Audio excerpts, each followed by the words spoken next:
is enough, and it's time for a change. It is Sunday, and you're listening to the Sunday Segue Wrestling Podcast. Give me a hell yeah! If you're some man! Woo, yeah! With Kinny Killa. Hey yo! We're in the big D tonight, baby! And we are live! Woo! I'm the gal them sugar should. The best there is, the best there was, and the best there ever will be! Cause that's the bottom line! The Stone Cold Sensor!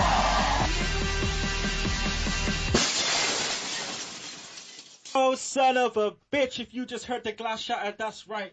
It's Sunday. It's the Sunday Segue Wrestling Podcast, right back on the TRN Talking Wrestling Network. It's episode 102, and I am the man of the hour, too sweet to be sour, the one man with no Instagram, Kinny Killa. And as always, I am kicking it with the hashtag tech guy, the Newport Knight, the gal them sugar shugs. Yo, yo, yo. We have a packed show, people. First, let me introduce you to our debutantes on the show. They are from the Dark Match Wrestling Podcast. It is Nick Roda, Mike Lewis, Bill Wisnowski. Hey, guys, welcome to the show. First, Nick, welcome. Oh, thank you, man. Thank you for having us live here on the Sunday Segue. It's always a pleasure. Mike, how you doing, boy? I'm having a great time, man. Absolutely having a great time. Thank you for having us. No problem. Producer Billy, how you doing, man? Doing pretty good, man. We're doing good off this all-nighter. And ready to go. Ready to go. Also, we have on the show, obviously, he's our brother from stateside. Also, he is the fiance of that Roxy girl. That's right, it is Big Evil Chris, the Hill since day one. How you doing, boy? Really, really tired, I'm gonna be honest with you. Really, really tired. Yeah, I know your missus had to get you up, but you know I always appreciate when any Americans are on the show. Yeah. You know, so how you been anyway, man? Yeah, I've been good. Just went to Raw on Monday, so it was pretty fun. Had a great train ride home, like the one after WrestleMania 29. We were just chanting wrestling chants, like Repo Man and everything. Gotta represent the Repo Man. And yeah, it was fun. It was a train filled with wrestling fans. What could be better? Yeah, nice. So, lads, I know you guys are watching New Japan at the moment, you know, the second round. I did not realize there was some little shows in between round one and round two, which obviously there's no point really talking about because it's all a whole bunch of tag team matches. But Nick, what's it looking like so far? It's been a great show so far. A lot of good action in the tournament. I don't want to give too much away. No spoilers, man. No spoilers, No yeah. spoilers, man. But round two has been good. But yes, it's been awesome, man. Definitely check it out when you have the chance. Oh, I will be. I mean, at the moment, me and Shugs are kind of going on crazy on the New Japan. Well, I'm kind of gassing. Shugs will say that I've been gassing up the spot when it comes to New Japan. I've been kind of going a bit crazy. But fuck it, man. Fuck it. With the way WWE's going at the moment, I need my wrestling fix. But yeah, Shugs, I got 4 quick questions for you, sucker. 4 quick questions. Right. United versus Arsenal. Who's good? What's the score? I don't know. I'm gonna say like a draw. A draw. Yeah. All right. White rice or rice and peas? Rice and peas. Curry goat or ackee and saltfish? Curry goat always. Bun ackee. What color is that fucking dress? Fuck the dress. Oh, that's the one. That's the answer I want to hear. So, how's the weekend been so far? Are we gonna talk football? Yeah, it was a good result yesterday. We went down to 10 men after about 35 minutes. Then we went 1-0 down, but like we came back and we drew 2-2 with 92nd minute equalizer. Shit. That's what you call one from behind. What happened? The guy got sent off. What? You guys were throwing glasses at each other again? It was just like handbags for the first one, yellow card, and then he told the ref to like fuck off or something like that, and just got sent off. as you do on a Saturday league football, you just tell the ref to fuck off. Oh god, I love Saturday league football, man. It's amazing. Or should I say soccer? But yeah, I love it. All right, let's get into the show. We've got a lot to cover, a lot to talk about. Website is still the same at the moment. It will be changing soon. It's sundaysegue.weebly.com. Also follow us on Twitter. That's at SundaySegue. Segue spelled SEGUE. Also like us on Facebook. Email us if you want to find out anything at all. You just want to contribute to the show. Please, that's SundaySegue@gmail.com.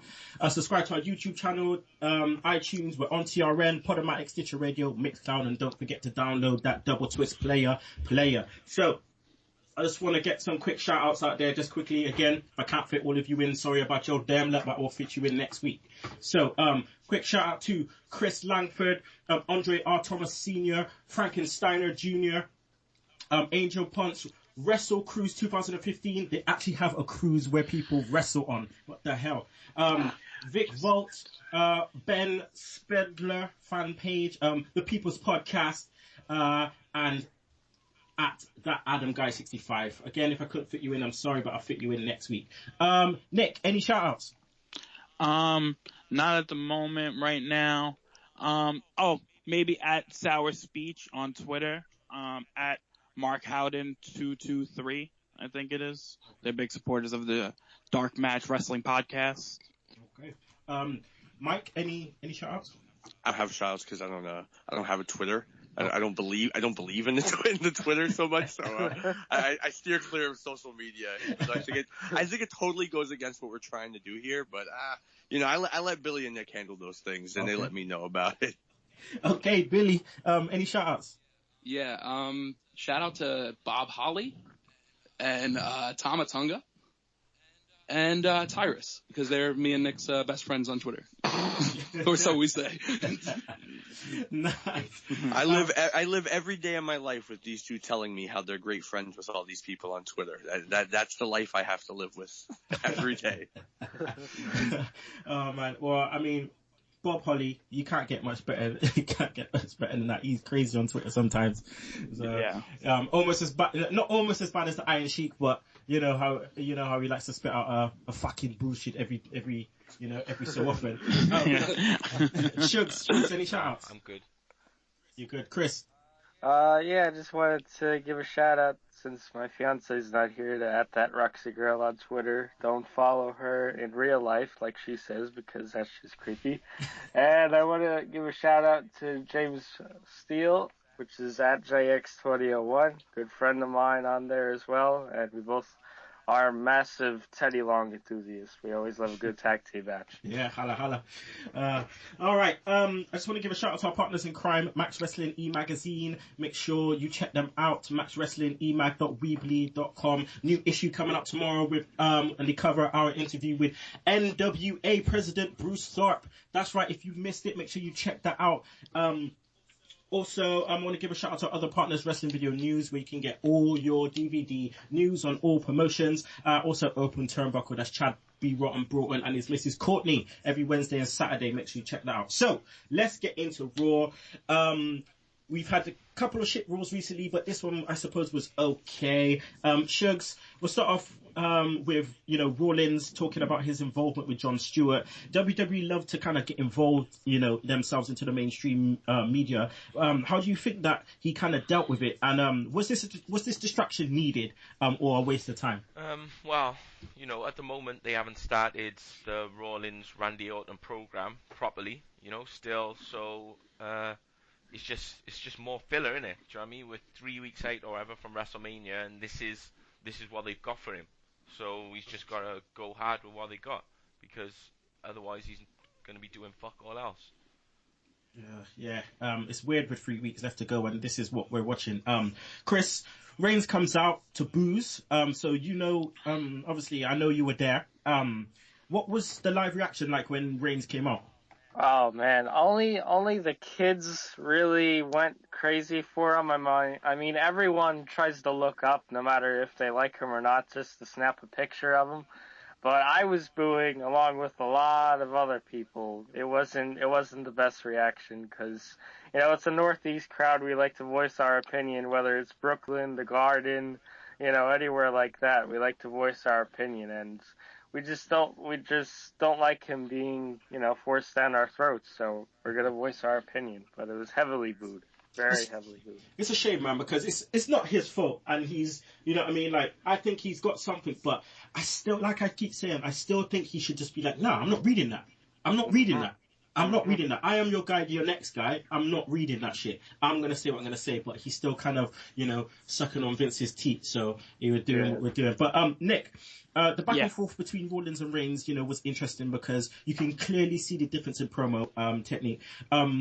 Crowd loved when Rollins said that he can out-wrestle him, man. Yes, yeah, it's true. I mean, what Rollins was saying is absolutely true. He's better on the mic. He could definitely out-wrestle Reigns in the ring. I mean, I think really at the end of the day, Nick, Rollins is ready for that main spot. He's shown it. He's been the top heel for the past year in the company. Roman Reigns, he's still kind of struggling. I was at the house show last Friday night at Madison Square Garden, and the reaction was still the same for Reigns as it was Monday night. And in terms of even the heel reaction, Rollins still got a lot of cheers, maybe booed from the kids, but still got a lot of cheers from the hardcore. So in terms of who's ready, it's got to be Rollins. But can he eat more than Mark Henry? I think so. It's a favorable comparison. Yeah. That's what that matters here. You know, give him a nice smorgasbord and just, yeah. Mike, Reigns asked Rollins if, you know, if he was going to be a man and cash in the Money in the Bank briefcase and make it a triple threat match at Mania. What would your views be if that match actually happened? You know, I think it would be almost not a waste of the Money in the Bank. I think there's only been a handful of guys who have actually cashed in the Money in the Bank for a actual match ahead of time. So I don't know how it would have came out. I like Rollins as the sneaky guy, as the Authority's kind of, you know, hand-picked successor. And if he kind of snuck in at 30, I think it would be better than having another triple threat match. Yeah, because doing it beforehand is pretty much a face move, isn't it? It's a baby face move. Like when RVD did it. You know? Right. Even when Sandow did it, he got a huge babyface reaction when he did do it. Billy, have you got anything else to add from this segment, bro? No, I think we really touched on everything. I think Rollins cashing in at the end makes sense. I think that he's going to get the babyface pop if he does it, though. You know, that's the only thing. Mm-hmm. And I think there's more money in him as a babyface anyway. I love him as a heel, but I just think there's more money in that guy as a babyface. Yeah, man, they definitely pulled a swerve on us when it was him, not Ambrose, that kind of turned. And to be honest, I'm just loving it. He's been the best thing on Raw, literally consistent, everything. The progress growing, just gotta give him a clap. I'll give him a clap. I'm gonna clap it up. We'll clap it up over here. Clapping it up. All right, so let's move on to segment 2. Ambrose versus Barrett. Nick, again, it seems if you know your IC champ. You know, if you're the IC champ, you're kind of destined to lose and look like a dick whilst doing it also. So why do all these fuckers keep trying to get the belt? That's what I don't understand. I at least like that the IC title is starting to get some burn. Mm-hmm. I mean, I know the situation is crazy. All of these guys trying to steal a belt. Who's going to come out with the belt, all this and that. But at least it's becoming relevant. It's not on the back burner anymore. I like that aspect of it. Okay. I just keep thinking surely like they should be running as far away from that because Barrett is he's lost, I think, is it 5 matches in a row? Something like that. Yeah. On television, it's been, I think, almost over a month now. Easily. Oh, man. Mike, what's your take on all the belt stealing? You know, and is it something, is it something that's kind of tacky or is it, tacky for 2015, should I say, or is it working?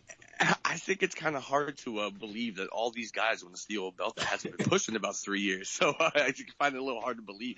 But like Nick said, it is bringing relevance to the championship. And you got to come up with a way to introduce a ladder match at least. You can't just say, hey, we're going to have a ladder match. There needs to be a reason behind it. And the only way to settle all this stealing is for a man to climb up the ladder and, I guess, officially win the championship is the story we're looking for here. Mm-hmm. But it's hence why all the other guys have been trying to grab the belt, but Daniel Bryan has yet to actually touch the strap.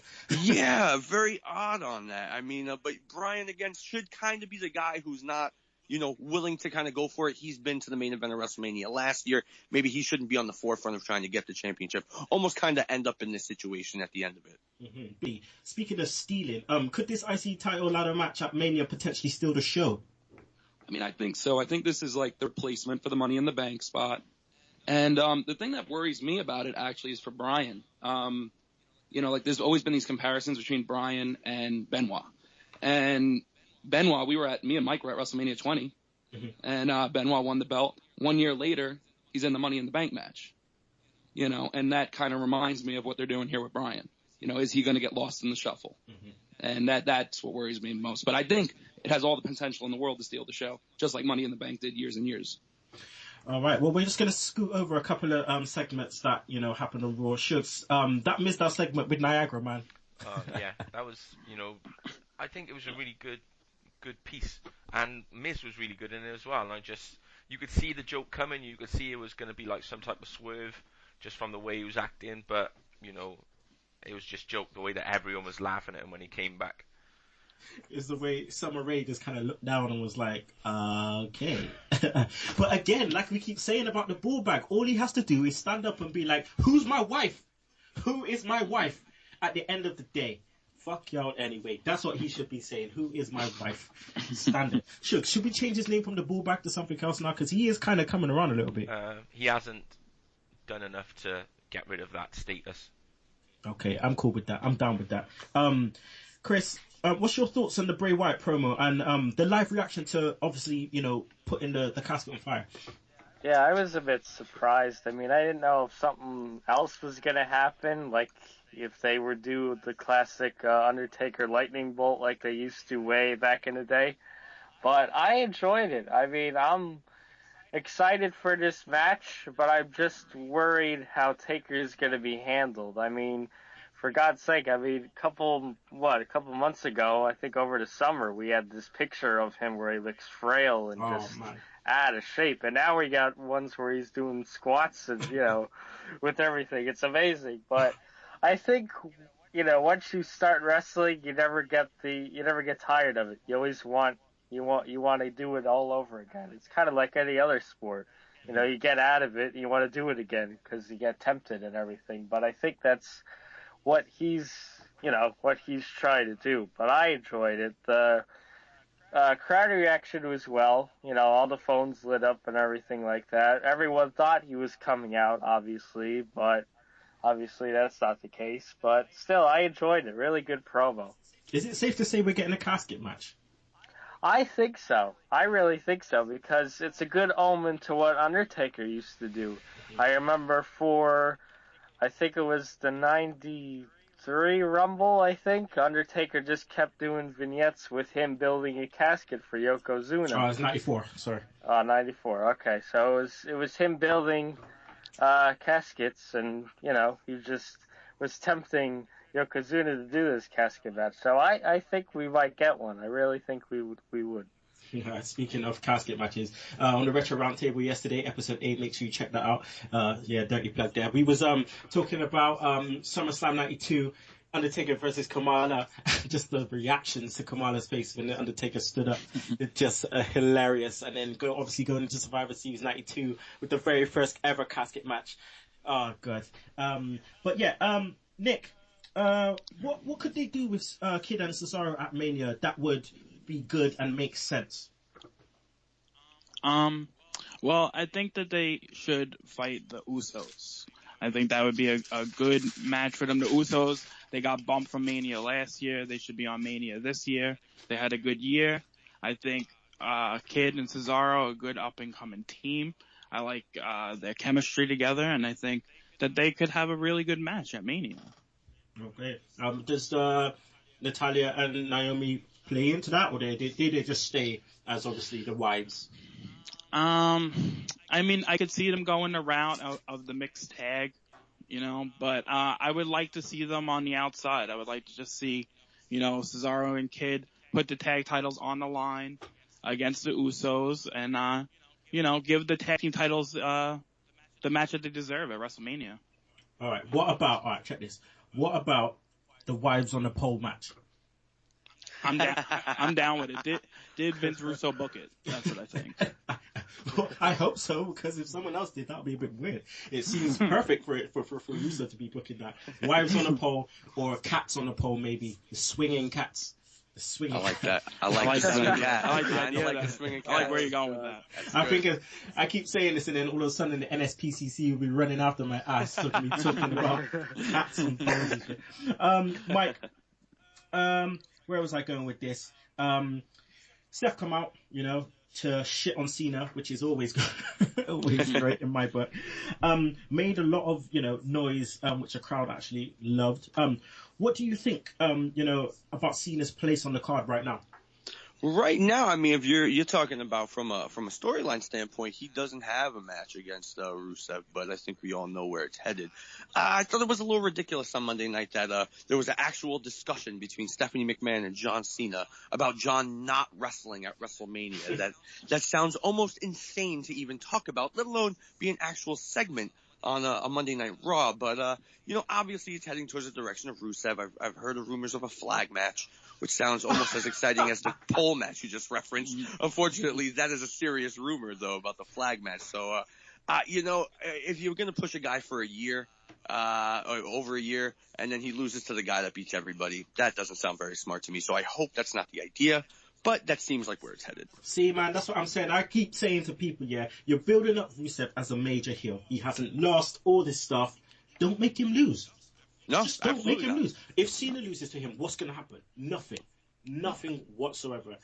So I'm all for Rusev beating him and not making him tap out, obviously, because then you don't want the kids crying and shit. But yeah. If it was 1985, they would have made the kids cry and they wouldn't have thought twice about it. But it's a different time every year. Oh my god, yeah. And Billy, Axelmania.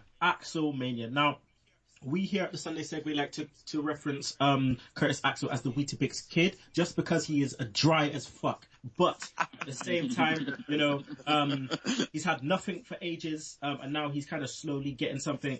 This is the best on the mic I've seen him in a while. No, he's been amazing on the mic. I love the don't change the channel. I think that's just so friggin' epic.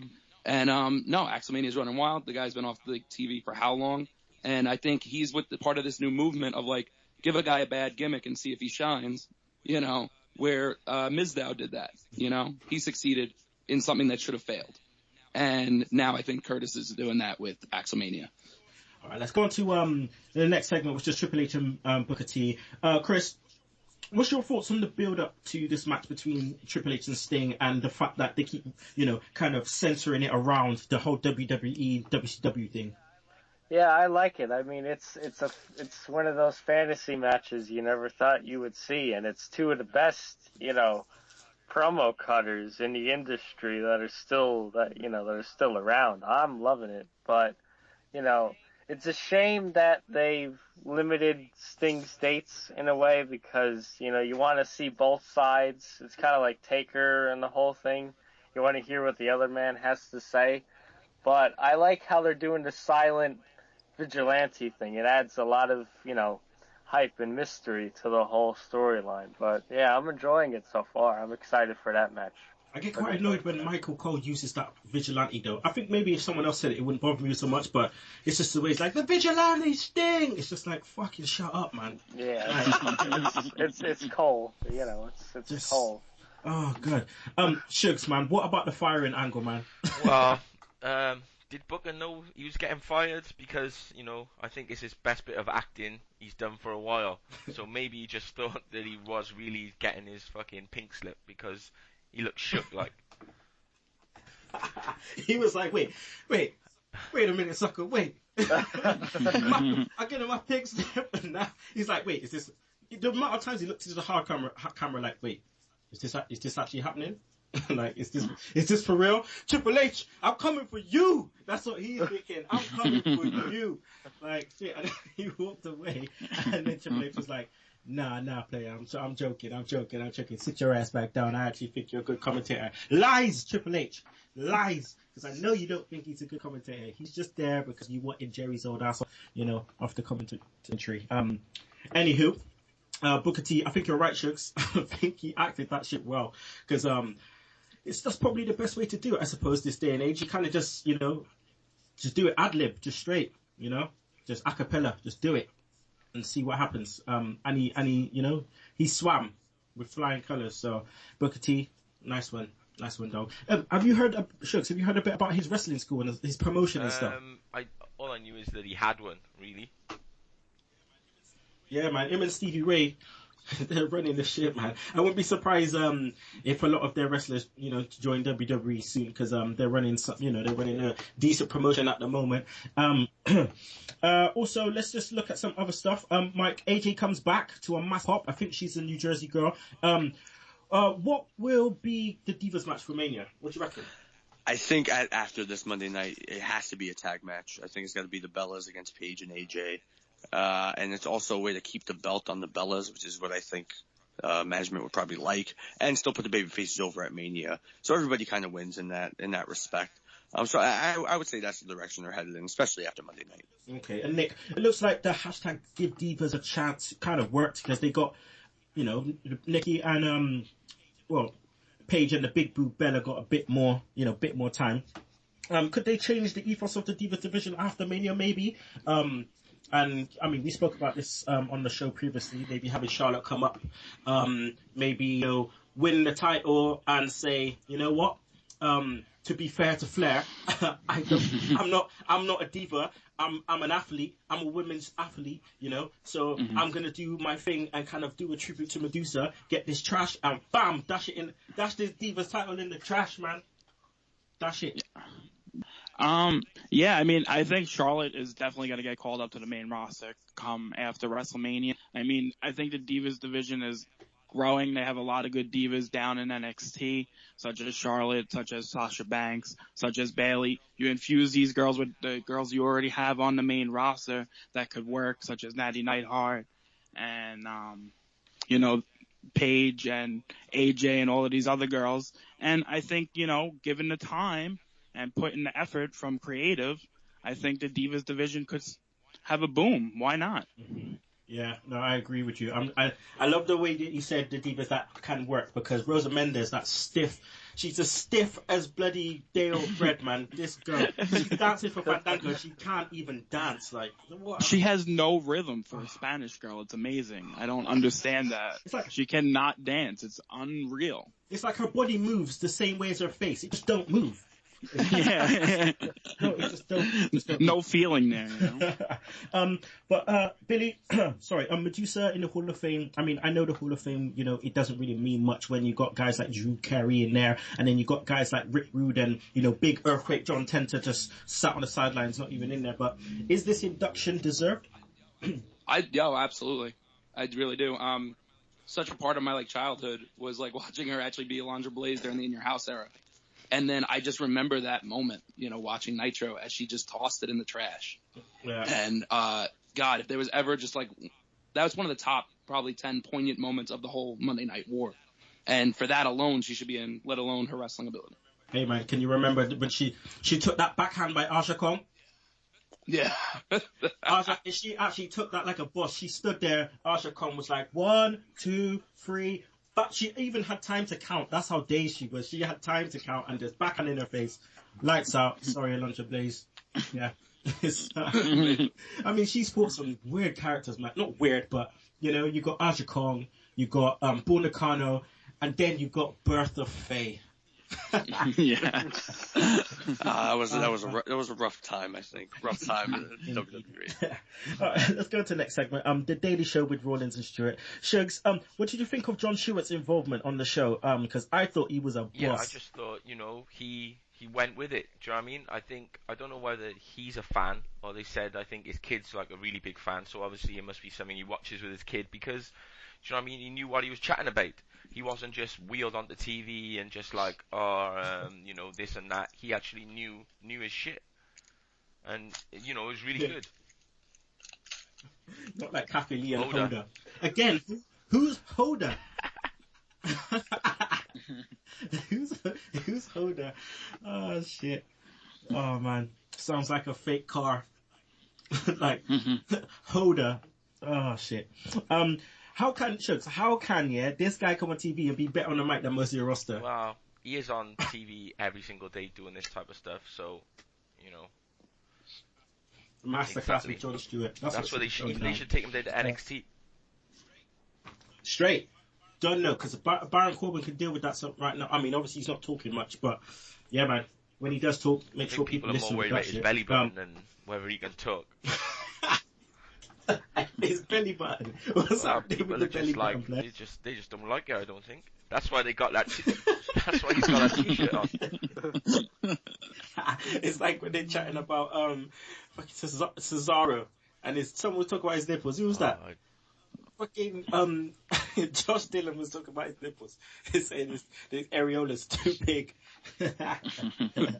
All right, Chris. I don't get the way. I don't get why. Sorry, they need to do this whole slow burn turn thing with Orton, carrying on like we haven't seen this shit when we've already seen this happen. So it's kind of predictable, isn't it? Yeah, it was kind of, old days. I mean, the crowd, we reacted pretty well, but it's like just give him a chance to do his thing. I miss when he used to be the apex predator, kicking people in the head and, just going crazy.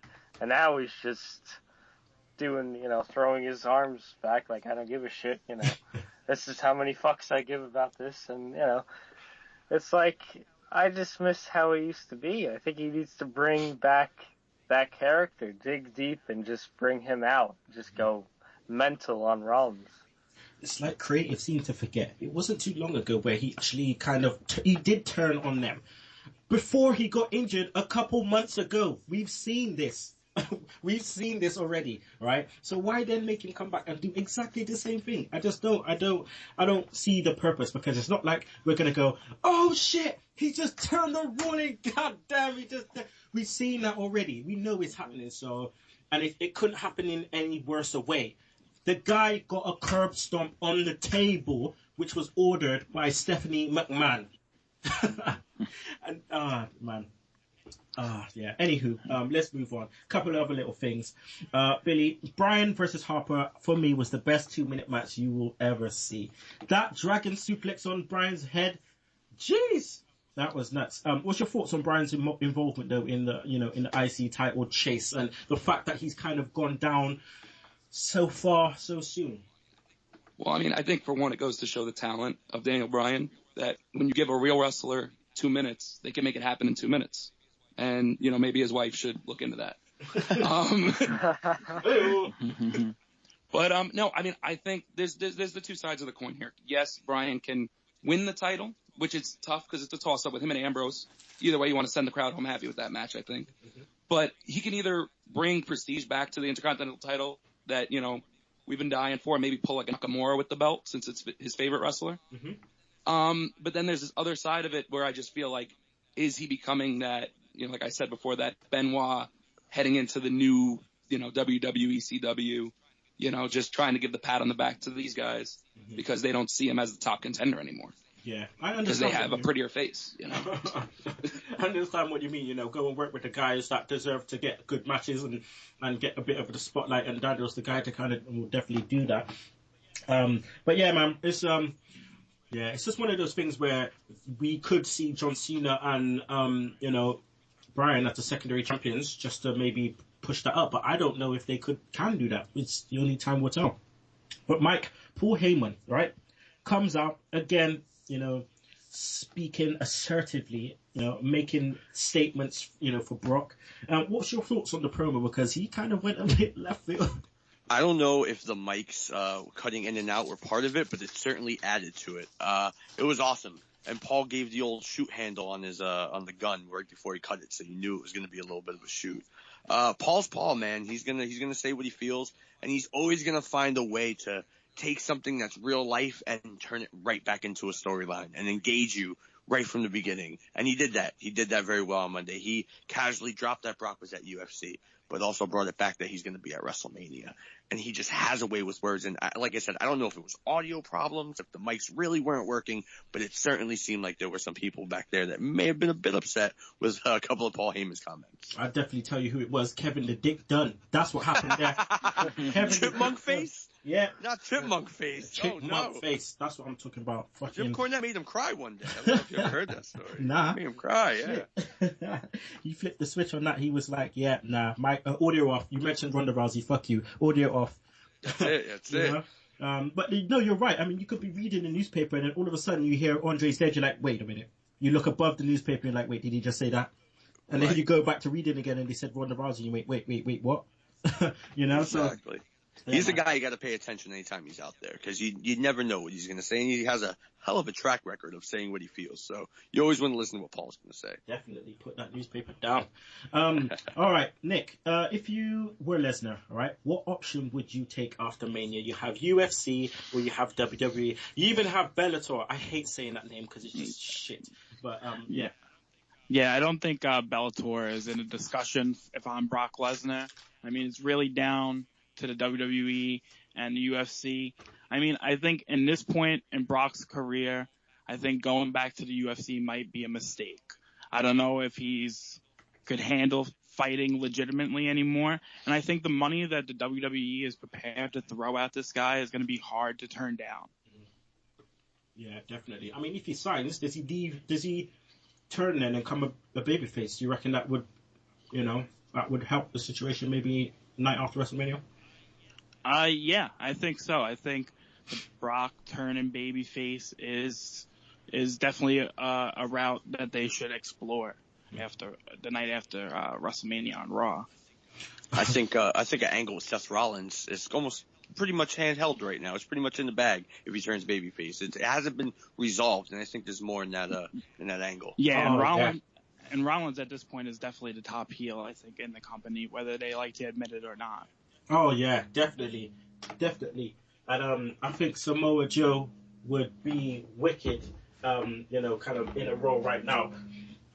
In a role right now with that, So if Samoa Joe did come, obviously I don't. He probably won't get called up because Vince don't like the look, but it is what it is. Shugs, speaking of Bellator, Kimbo Slice versus Ken Shamrock. What the fuck? Yeah, I don't know. Somebody better tell him it's 2015. You know what I mean? These two Canucks are out there tearing lumps out. Ken Shamrock is 51, blood. 51? He's 51. 51 or 41. Something. Nah, he's 51. They said he's 51. I'm sure they said on the law he's 51. He's still in good shape, though. He's still in good shape. Ken, I didn't say shit. Don't get me. All right, let's move on. Main event, Rollins versus Reigns. Shugs, thoughts on the match and Reigns' performance?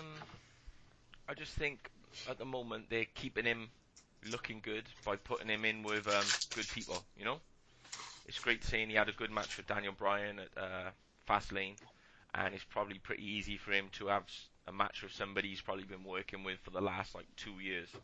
So it still remains to be seen whether he can have a good match with Brock Lesnar. Yeah, you got to see. Yeah, you're right. You got to see it like that. Good match with Bryan, that's a given. But can he have a good match with Ryback? Can he have a good match with So no, you're right, definitely.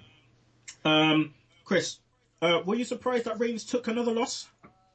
Yeah, I'm surprised, especially after the last couple weeks. I'm surprised that he did because they want to make him one of the top guys next to Cena, and it's when you see him lose. I mean, the kids were upset. I seen because there were a couple kids around in the seats, and they were upset really, but. It has to happen sometime. You can't always make him look strong, as they like to say. But I think sometimes even the best wrestlers have to lose to just show that they're not, untouchable. Mm-hmm. True that. Billy, Reigns, he looked strong at the end, taking out everyone. We have 3 weeks till Mania. Is there anything this guy can do to make us believe, that he's ready to have a decent match at Mania with Lesnar? Unfortunately, I think I'm gonna have to quote Vince Russo here and just say, "Stay the course." Can you do it in a Vince accent? I can because I'm from here. So, bro, yeah, stay the course. Stay the course. I'm a Christian, bro. I'm a Christian. Look at the cross on my arm. No, but I mean, you've been doing the predictable so far. You've been doing the predictable. You know, we saw Fastlane, and you put Reigns over, and it's Reigns versus Lesnar. You put your toy in Toys R Us. It had Reigns and Lesnar. We knew Bryan wasn't making it in there. And at this point, continue on the predictable. Have him win by Heyman turning on Lesnar. Make him the top heel, simultaneously automatically making Seth Rollins the babyface, chasing him with the Money in the Bank. Okay, nice. All right. So that's the end of Raw, people. I'd like to get your Raw rating now, please, Shugs, out of 10. It's better than it's been, so I'm going to give it maybe a 6. 6. Okay. Chris. It was a great crowd. You know, I don't know how it came off on TV. I enjoyed myself there, so I give it maybe 8 out of 10. All right. Nick. I'm gonna go with a 6 too. I agree with you. I think it was okay, and yeah, it was just okay. All right, Mike. I'm gonna go with a 5. It was right in the middle. Right in the middle. Easy episode of Raw to book. Very, very not entirely predictable, but mostly. So I'm gonna go right in the middle, 5. Okay, and Billy. I'm actually gonna go 4 on this one, because of the time of year it is. You know, if this was a Raw any other time, by all means, it would get a 5, maybe even a 6. But this is WrestleMania season. You know, step it up, people. I like that. All right, we ain't got no feedback because a guy like me forgot to put the thread out. So yeah, fuck me in it. But we're gonna go to a break now. We'll be back with the debutante impressions, which they don't know about yet, which is the best way to do it. Also, Sugs Stunners, RIP Smackdown in 60 seconds. We'll be talking about Bill Demott and New Japan Cup and track of the week. So don't you miss it. Hi, this is Karma, and you're listening to the Sunday Segue Wrestling Podcast. And we're back, people. Sunday Segue Wrestling Podcast, episode 102 is your boy Kinny Killa, obviously here with the gal, them Sugar Shugs. We are also here with the guys from the Dark Match Wrestling Podcast. That's Nick, Mike, and Billy, and also the heel since day one, Big Evil Chris. So right about now, what we normally do for all of our debutantes on the show, they have to do their best Macho Man impression. So just give me a quick ooh yeah. So first, Nick, please. Your best Randy Savage impression. Ooh yeah, dig it, yeah. Shugs? 7, 8 to 10. Okay. Mike. Can I cut a promo? You can cut a promo, bruv. Yeah. All right, cool. Give me a second here. Yeah, Macho Man Randy Savage in the place to be. Space is the place, yeah. And the Macho Man is there. And tonight, Hollywood Hogan, yeah, you feel the power of the madness. Ooh, yeah. Shugs. I'm gonna have to give that like a 12 out of 10. Jesus Christ, this guy went in. I thought I was gonna hear the cream of the crap. I thought I was gonna hear that in there as well. I should have added that. Oh, now I'm upset. Billy. How do I follow that? The only way I can do Macho Man is if I picture him calling a sex line. So hold on. What? Yeah. Oh, yeah, I want you to take my Slim Jims out in your mouth and snap into it. Oh, my God, Shugs. That's going to get a 10 from me. That's a 10. That's right. You put the Slim Jim in there. Shit. Oh, my God. Segheads are going to love this shit. Oh, man. All right. Let's go into... oh, shit. Why am I going on? All right, people. Right about now, it's time for Sugs Stunners. Okay. Gets harder every week because the show gets drier every week. Jobber of the week. I'm gonna give it to Booker T. He almost jobbed out of his job. He looked shook when he got his pink paper, and then he looked like a bitch when he got his job back. So. Why didn't he say, Triple H, tell me you did not say that? Move of the week. I'm gonna give it to Summer Rae. When she just did that little look down at Mrs. Tings. And Wrestler of the Week. And I give it to Seth Rollins. Because he's still the best thing on the show. My man Rollins. Bad man Rollins, take it down. Alright, right about now, people, we're going to go into RIP Smackdown in 60 seconds. If you're wondering, why you call it Smackdown, RIP Smackdown in 60 seconds, what's up with that? Well, the reason why we call it that is because Smackdown is shit, and we used to do Smackdown in 60 seconds, but I know Shugs ain't got time for that, so it's rest in peace Smackdown in 60 seconds. So instead what we do is we talk about what's happening in the news world right now with wrestling. So first off, let's talk about Bill Demott. Shugs, all these wrestlers, developmental wrestlers coming out of the woodwork saying that Bill Demott's been doing a fucking, Bob Holly on Matt Cappotelli, just fucking guys up. What's your take on this, man? It's probably just like there's no smoke without fire, and there's too many people that for it just to be a coincidence, and they're just putting it down to disgruntled employees, people who didn't get a job, so they make up shit. But there's plenty of people who didn't make it, or plenty of people who leave, and it can't just be their fault. If you don't make the grade, that's fair enough. But if you leave, or you don't leave, you leave because you don't want to be treated like he's treating people, then that's something else. Mm-hmm. I mean, Mike, we've got guys like Joey Ryan and stuff coming out saying these things, supporting the guys that have come out and said, what they've said about Bill Demott. Is it, is it fair for this to happen to you? Do you believe this shit went down? I've been in the business almost 10 years, so I do believe it, but it doesn't make it right. You can turn the other cheek so many times, but something's going to catch your attention. I mean, even hearing some of the things, I kind of said, okay, I've seen or heard that before myself, but some of the things like slapping people with concussions and wishing people died and stuff like that, I mean, that's just not cool, man. So, and it's not like Bill Demott was like fucking Lou Thez training people. Like, he's fucking Hugh Morris. He's replaceable. Come on, like, you know what I'm saying? Like, he's fucking Hugh Morris. Yeah, come on, man. Was he Hackenschmidt? Like, no, he can go. It's fine. Just another Barry Horowitz. Yes, absolutely. He's right up there. The only thing he's known for is being Goldberg's first opponent, right? That's it. That's his claim to fame.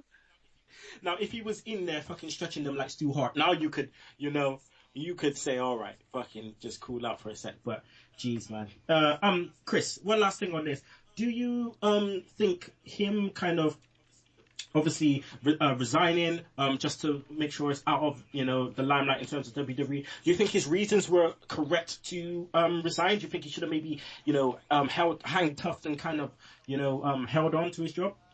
I think he should have stayed just a little bit more, just to maybe have like a discussion with everyone, just to be like, all right, look, this is what happened, explain himself at least, just to kind of, put some minds at ease, because the way these talents were speaking, it made them, it made him look like he was like some kind of, dictator or something like that. But, if you want to be a wrestler, this is not like, ballet or something. You got to work hard. And, some people may think of working hard as, something worse than other people. Someone's idea of, having him put a backbreaker on you or something like that could be different than someone, just receiving a chop off him, Everyone has different ideas of what they think is good training, and I think that's just another case of that here. So I would think he should have stayed a little bit more just to explain his side of the story. Okay. Well, they, he was at the taping the other night, the NXT taping, and then that was it. He's off. So yeah, there you go. Thank you for, all the best in your future endeavors. All right, let's look at some other news quickly before we go into the New Japan Cup. Bushwhackers, it looks like John Laurinaitis is going to be inducting them. Personally, I think it should be Mean Gene, or maybe Jameson, maybe Jameson. I would vote for Jameson in a heartbeat. That would have to happen. Just dress up like Jameson, everything, Oh, man. I'm going to smash him. Yeah, get him in there. Apparently, Bill Demott's temporary replacement will be Albert Tensai, whatever you want to call him, Matt Bloom. He's going to be taking over temporarily, so it'll be interesting to see who gets that head trainer's job. It just definitely be interesting to see what happens there. Right, my favorite bit. Let's talk about the New Japan Cup. God damn it, because I watched this day one. Watched this the other day. Had to catch up and rewatch it again yesterday because I was watching it while I was feeding my daughter and I kind of fell asleep.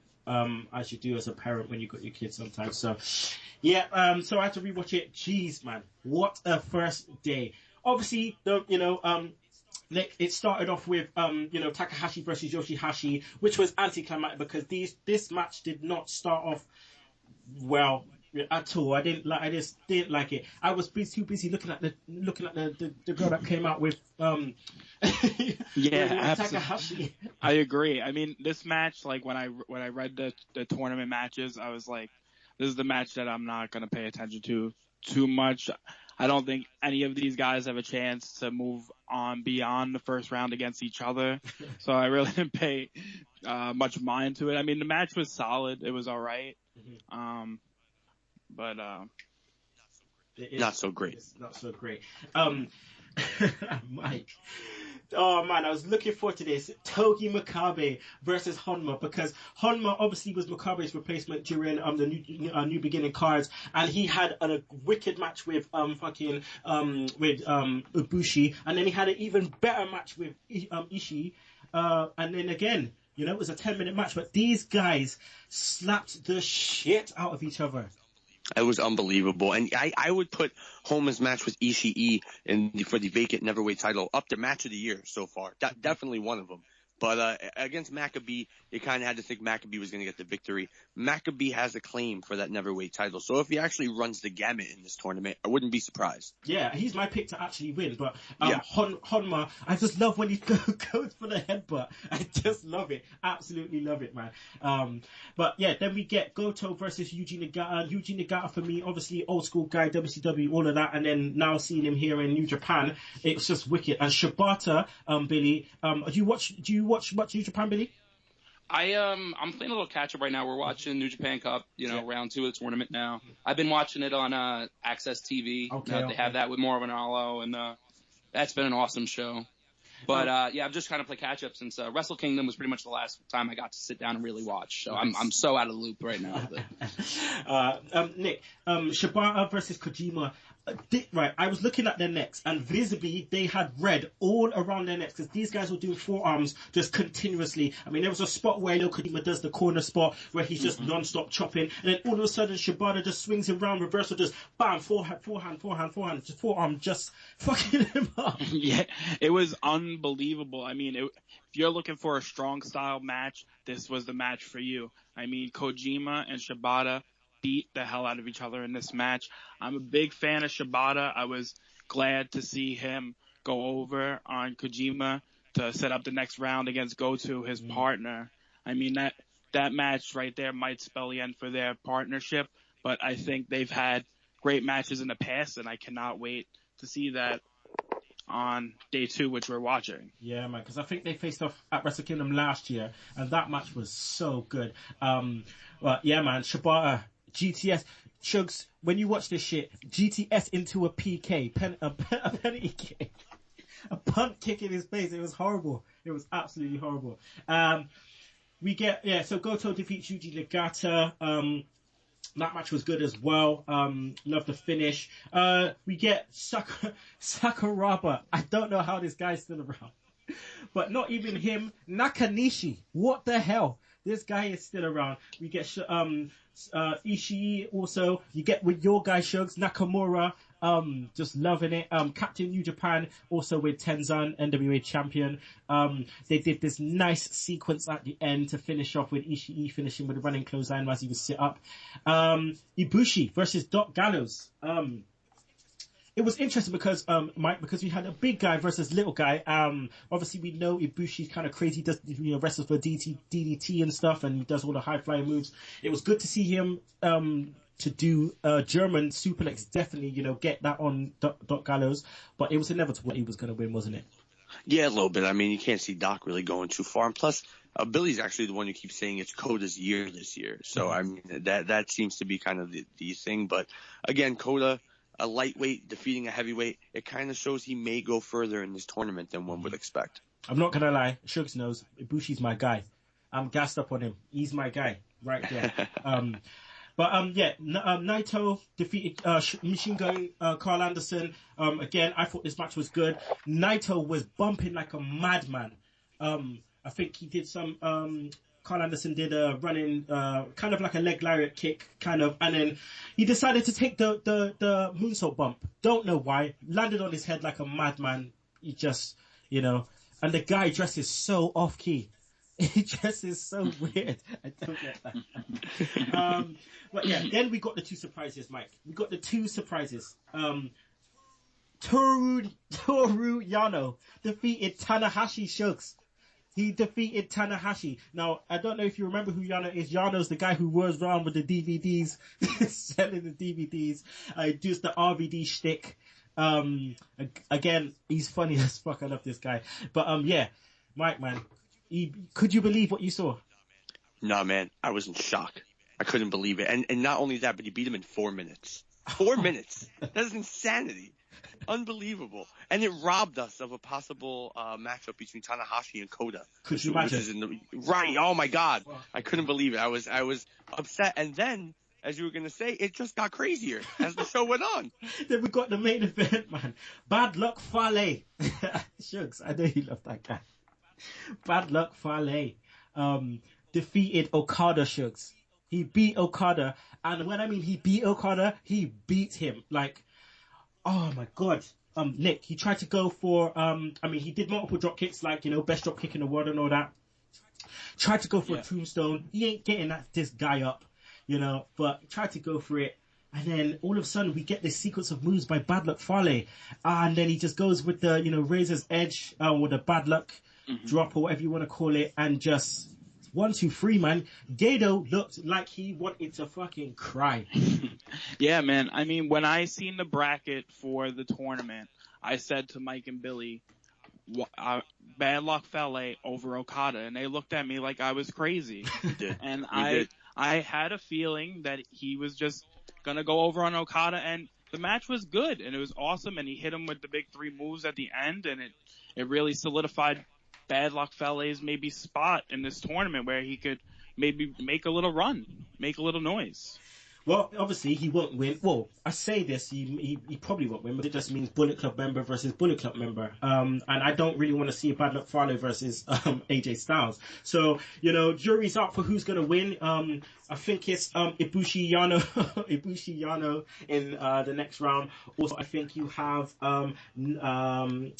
Naito versus... Wait, is it Naito versus Bad Luck Fale? Yes, it is. Yes, it is. And a rematch. It's actually a rematch of the second round in last year's New Japan Cup, which is crazy the way it worked out. And then we got Makabe versus... Is it Shibata? No, it's Goto versus Shibata, but it's Makabe versus... Takahashi. Yes, which is terrible. I just watched it, and I couldn't even tell you what the match that just happened. But yes, it is against Takahashi. Okay. All right, man. That's all the talk. RIP Smackdown in 60 seconds, and that is the end of the show, people. Right now, I want to give this time to either Nick, Billy, or Mike to just plug the hell out of Dark Match Wrestling Podcast. So go for it, guys. All right, man. Thanks. So we're the Dark Match Wrestling Podcast. We're on StuffDudesLike.com. We're also on Stitcher, iTunes, anywhere you could download your podcasts. You could contact us at Billy Darkmatch, at People's Podcaster with an A, not an ER, and darkmatchpod@gmail.com. Okay, nice. So what I want to say is, obviously, thanks to you guys. It's early where you at. So I just appreciate the fact that you come on. This won't be the only time I'll be hollering at you. I will definitely be hollering at you again to come on the show. It's been great. So yeah, thank you very much, guys. Appreciate it. Thank you for having us. Appreciate it. Also, I want to thank the heel since day one. That's right, Big Evil Chris. Thanks for coming on. I know you're tired, bruv. So, thanks a lot. And yeah, let the people know where they can find you on the Twitter. Yeah, they can find me at BigEvil93. I try to tweet as often as I can, and if you want someone to talk wrestling with, I'm your guy. Okay. And obviously, I cannot do this without the goddamn Sugar Shugs. Always a pleasure, mate. Never a chore. Never a chore. You got the chicken in the oven? Nah, no chicken today. Nah, no chicken. All right. I think I'm gonna dose mine up in a bit. But no, in the words of, there hasn't been in the words of for ages. I know. I'm a dick, I know, but fuck it, man. Promos are getting hard right now. So yeah, anyone who's got a promo who wants me to spit one that knows that I've, obviously spit a lot, but just, let me know and I'll do that for but track of the week this week is Evolution's theme song. So we're going to run the rhythm with that one at the end of this. And if you don't like that, you can choke on that, slap nuts. Woo!